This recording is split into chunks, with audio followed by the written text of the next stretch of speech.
गरीब मायका। मोहिनी के 3 बेटे थे। पति खूब अच्छा कमाता और बड़े घर के ऐश सब था मोहिनी के जीवन में। लेकिन एक चीज जो नहीं थी वो थी सुकून। मेरी बहन और मेरा भाई दोनों गरीब, लेकिन मैं मेरे पास तो नोट की बरसात है। तभी मोहिनी की बहन बीना उसके दरवाजे आ जाती है। अरे मोहिनी, कैसी है? मेरे घर में ना सिलेंडर खत्म हो गया है। तेरे पास तो इतने पैसे हैं, भरवा देना मेरा सिलेंडर। पैसे जैसे ही आ जाएंगे मैं दे दूंगी। तभी मोहिनी का पति राकेश आ जाता है। क्या है बिना, ये अपने घर की परेशानी हम लोगों के घर ना गाया करो। तुम्हारी बहन को तुम लोगों पर तरस आ जाता है और वो पैसे देने लग जाती है।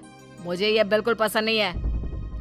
ओ जीजा जी, नहीं, मैं तो वो बस अच्छा मैं चलती हूँ। बीना वहां से चली जाती है। उसके जाने के बाद अच्छा किया जो आपने सुना दिया।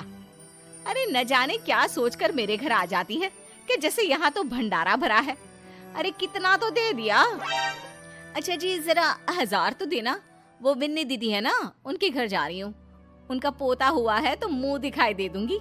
हाँ, उन लोगों के आगे तो शो ऑफ किया करो। वो खुद को बड़ा अमीर शो करते हैं ना। दिखा दे कि तू भी किसी से कम नहीं है। हाँ जी, इसी के लिए तो जा रही हूँ। मोहिनी तैयार होकर अपनी बुआ की बेटी के घर जाती है, जहाँ उसके पोते का कार्यक्रम चल रहा होता है। वहाँ वीना भी आई होती है। अरे वीना, क्या जरूरत थी यहाँ आने की? तेरे घर पर गैस नहीं है तो वो भरा लेती। क्या करूं मोहिनी, बुआ को बुरा लग जाता नहीं जाती तो। वैसे मेरे पास एक जोड़ा बच्चे का कपड़ा रखा था, वही अपनी चांदी के पायल के साथ देने जा रही हूँ।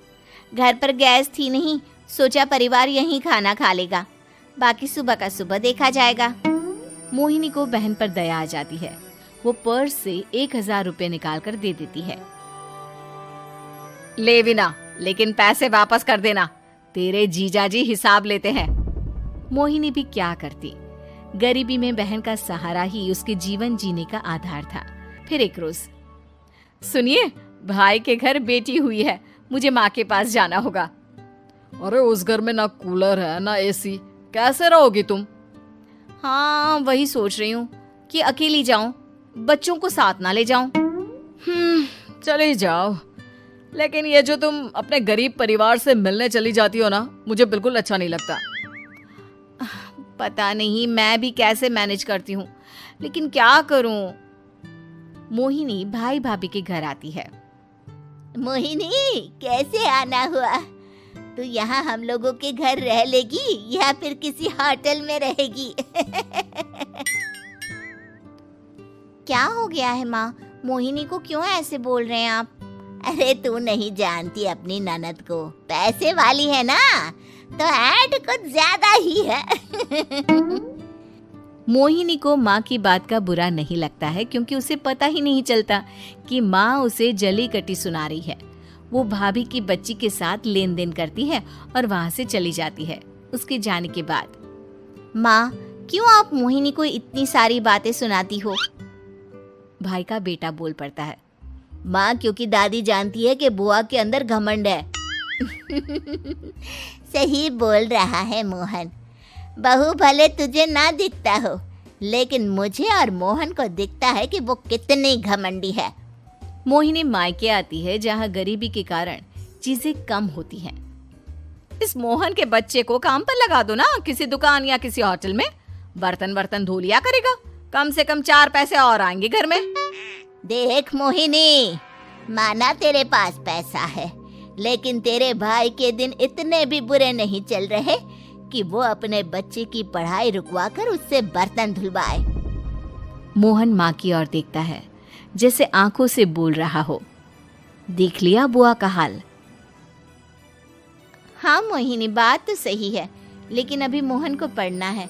आखिर तुम भी तो अपने दोनों बेटों को पढ़ा रही हो ना।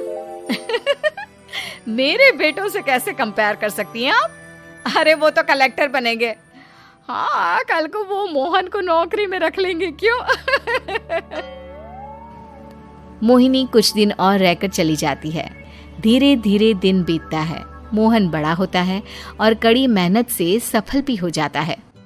मोहिनी, माँ के जाने के बाद तो तुमने भाई भाभी के घर जाना छोड़ ही दिया, क्यों? वो क्या है ना, उन लोगों का घर छोटा है, मेरे बच्चे जाना ही नहीं चाहते। पर तुझे क्यों अचानक मायके की बात याद आ गई? यार, मेरा तो मायका है, भाई भाभी है, मेरा तो आना जाना लगा ही रहता है। हाँ, क्योंकि तुझे आदत है ना ऐसे छोटे से घर में और कम पैसे में रहने की। वैसे क्या खबर है आजकल मायके की अपने? अब वो घर छोटा और कम पैसे का नहीं रहा, क्योंकि मोहन तो बहुत बड़ा आदमी बन गया है। फिर क्या? मोहिनी भाभी को फोन करती है।